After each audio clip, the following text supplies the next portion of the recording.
사랑하는 사람과의 가장 사적인 교감. 서로의 몸과 마음이 하나 되는 순간. 저에게 성생활은 아내 지수와 저를 묶어주는 가장 확실한 끈이라 믿었습니다. 하지만 어느 순간 그 지극히 개인적인 공간에 말 못할 고통이 찾아왔습니다. 바로 침묵의 발기부전증 SEDS이라는 이름의 그림자였죠. 겉으로는 아무 문제 없어 보이는 우리 부부의 일상 속에 이 보이지 않는 벽은 서서히 균열을 만들고 저에게는 깊은 절망감을, 아내에게는 오해와 상처를 안기며 두 사람의 마음을 멀어지게 했습니다. 오늘 이야기는 바로 그 고통 속에서 제가 어떻게 스스로에게 갇히고 아내와 멀어지며 혼자 치료를 시도하지만 결국 해결되지 않는 문제 앞에서 이혼이라는 절박한 선택과 성생활을 포기해야 하는 현실 사이에서 고뇌하는 제 진솔한 과정을 담고 있습니다. 멀어지는 침묵, 시작된 균열. 지수와 저는 결혼 7년 차 부부입니다. 저는 37세, 지수는 35세입니다. 처음에는 지수에게 너무나 열정적이었고 작은 스킨십 하나에도 설렘과 행복을 느꼈습니다. 지수를 향한 제 사랑은 성적인 이끌림으로 자연스럽게 이어졌죠. 하지만 결혼 4년 차부터, 즉 3년 전부터 저에게 조금씩 변화가 찾아왔습니다. 처음에는 그저 스트레스 때문이라고 애써 넘겼습니다. 하지만 시간이 갈수록 제 몸은 더욱 소극적으로 변했고 잠자리는 점차 줄어들었습니다. 지수는 처음에는 저에게 문제가 있나 생각했지만 점차 답답함과 서운함이 쌓여갔을 겁니다. 오늘도 실패했다. 지수는 내가 무슨 생각을 하는지 알까? 분명 실망했을 거야. 저는 깊은 고통에 시달리고 있었습니다. 침묵의 발기부전증이라는 말 못할 고민이 저를 짓눌렀습니다. 사랑하는 아내에게 이 사실을 솔직하게 말할 용기가 나지 않았습니다. 지수가 저에게 실망할까봐, 더 이상 저를 남자답다고 생각하지 않을까봐 너무나 두려웠습니다. 저는 제 문제점을 숨기기 위해 잠자리를 피하기 시작했고 그건 고스란히 지수에게 큰 상처로 돌아갔을 겁니다. 오늘도 실패했어. 지수에게 너무 미안하다. 내가 이제 남자로서 끝난 건가? 어떻게 말해야 할까 차마 입이 떨어지지 않아. 쌓여가는 오해, 깊어지는 거리. 성생활의 부재는 우리 부부 관계 전체에 어두운 그림자를 드리웠습니다. 대화는 줄어들고 사소한 다툼이 잦아졌습니다. 지수는 제가 자신을 피한다고 느꼈고 저는 제 무능력함 때문에 지수에게 죄책감을 느꼈습니다. 지수 여보, 요즘 너무 피곤해 보여. 혹시 무슨 일 있어? 얘기 좀 해봐. 민준, 아니 별일 없어. 그냥 일이 많아서 그래. 당신도 피곤할 텐데 먼저 자.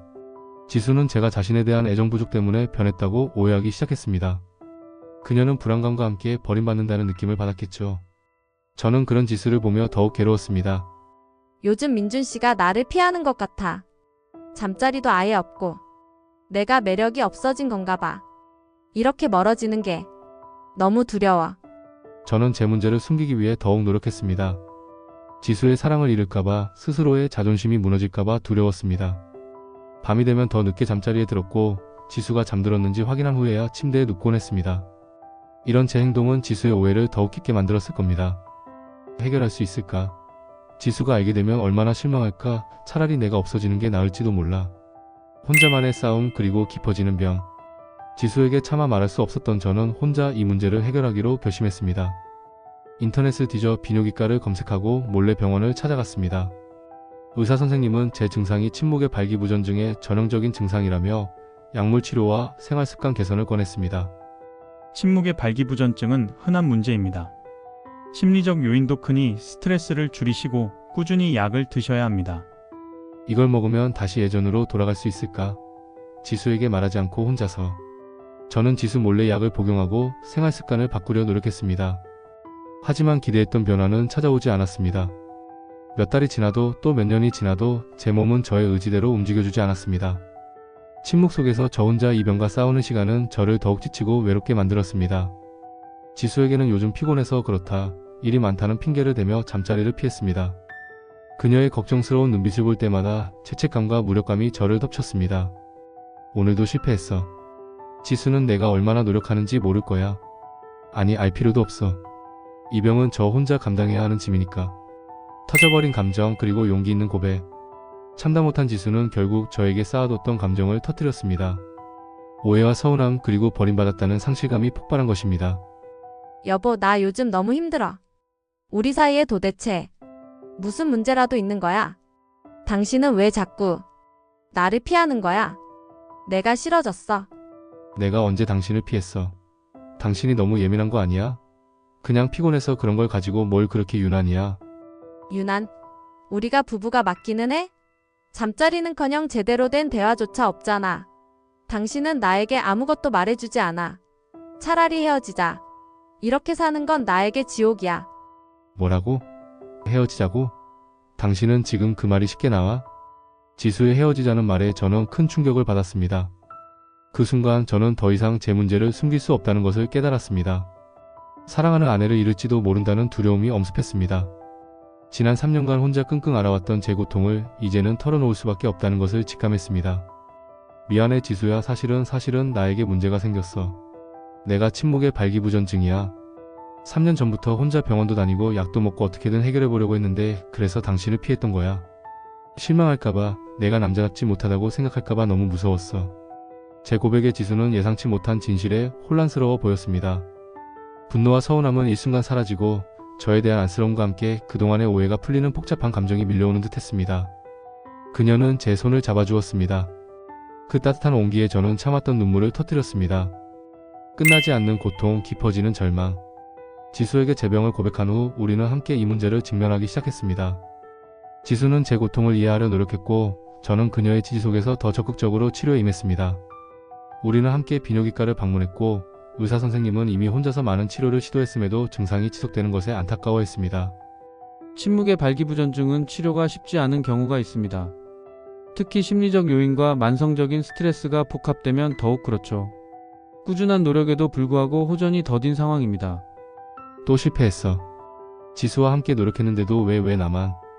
여보 괜찮아 괜찮아. 괜찮지 않아. 당신에게 너무 미안해. 내가 당신을 불행하게 만들고 있어. 우리는 약물치료, 주사요법, 그리고 부부 심리 상담까지 병행하며 온갖 노력을 기울였습니다. 수많은 병원을 전전했고 희망을 걸었던 치료법들이 번번이 실패로 돌아갈 때마다 우리는 깊은 좌절감에 빠졌습니다. 처음의 희망은 점차 사라지고 그 자리를 메운 것은 끝없는 절망과 메마른 사랑이었습니다. 메마른 침실, 사라진 친밀감.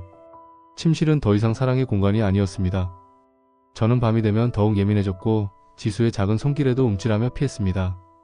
지수 역시 반복되는 실패에 지쳐가는 듯 했습니다. 그녀는 더 이상 저에게 다가올 용기가 나지 않는 듯 보였습니다. 서로를 사랑했지만 그 사랑을 표현할 가장 기본적인 방식이 사라진 채 우리는 같은 침대에서 각자의 외로움을 견뎌야 했습니다. 여보 당신은 나를 사랑한다고 말하지만 나는 더 이상 당신의 사랑을 느낄 수 없어. 이렇게 사는 게 무슨 의미가 있을까? 우리 부부 관계는 형식적으로 유지되었지만 그 속에는 깊은 균열이 생겼습니다. 웃음소리는 줄어들고 대화는 일상적인 일에만 국한되었습니다. 서로를 향한 따뜻한 눈빛 대신 불편함과 어색함이 감돌았습니다. 성적인 친밀감의 부재는 우리 두 사람의 마음을 서서히 멀어지게 만들었습니다. 지수는 자신이 여자로서의 존재 가치를 잃어가는 듯한 느낌을 받았을 겁니다. 저는 남자로서의 역할을 하지 못한다는 자괴감에 시달렸습니다. 사회적 시선과 내면의 갈등. 우리는 이 문제를 누구에게도 털어놓을 수 없었습니다. 사회적인 시선과 편견이 두려웠고 부부의 가장 은밀한 부분이 드러나는 것을 원치 않았습니다. 친구들이나 가족들이 요즘 신혼 갔네. 둘이 금실이 좋네. 라고 말할 때마다 지수와 저는 속으로 골마가는 고통을 숨겨야 했습니다. 야, 너희 둘은 아직도 신혼 같아. 부럽다. 하, 뭐 그렇지. 다 그렇죠 뭐. 지수는 밤마다 고민하는 듯 했습니다. 이대로 성생활 없이 살 수 있을까? 아니면 이혼하는 것이 맞을까? 이 질문은 지수를 잠 못 들게 했을 겁니다. 저 역시 마찬가지였습니다. 저는 지수에게 너무 미안했고 그녀를 놓아주는 것이 맞는지 아니면 제가 더 노력해야 하는지 갈피를 잡을 수 없었습니다. 이혼이라는 선택지, 피할 수 없는 현실. 어느 날 지수가 우연히 이혼 상담 관련 글을 보게 되었다고 했습니다. 성기능 장애도 이혼 사유가 될 수 있다는 문구가 그녀의 눈에 들어왔다고 나중에 들었습니다. 그때부터 그녀의 마음속에 억눌렸던 감정들이 폭발하기 시작했겠죠. 이혼. 정말 이혼해야 하는 걸까? 민준이를 사랑하지만 이렇게 사는 건 나에게 너무 힘들어. 나는 여자로서 엄마로서 행복할 수 있을까? 지수는 밤새 고민했습니다. 저를 사랑하는 마음과 여자로서 채워지지 않는 욕구 사이에서 갈등했습니다. 아이들의 미래도 걱정했습니다.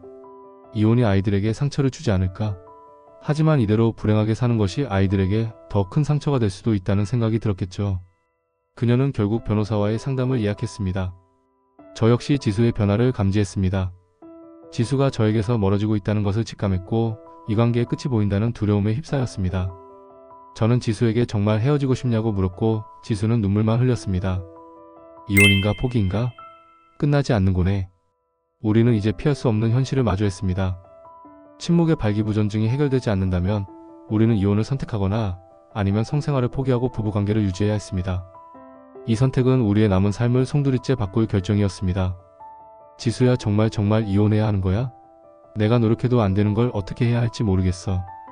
나도 모르겠어, 여보. 당신을 사랑하지만 이렇게 사는 건 너무 힘들어. 나는 행복하고 싶어. 지수는 저를 여전히 사랑했지만 여자로서의 욕구와 행복을 포기해야 한다는 사실이 그녀를 짓눌렀을 겁니다. 아이들에게는 완벽한 부모의 모습을 보여주고 싶었지만 불행한 엄마의 모습이 더 큰 상처가 될까봐 두려웠을 겁니다. 저는 또한 지수를 놓아주고 싶지 않았습니다. 제가 무능력하다는 자괴감과 함께 지수를 불행하게 만들고 있다는 죄책감에 시달렸습니다. 사랑과 현실 사이의 딜레마. 지수는 밤마다 잠 못 이루고 생각했습니다.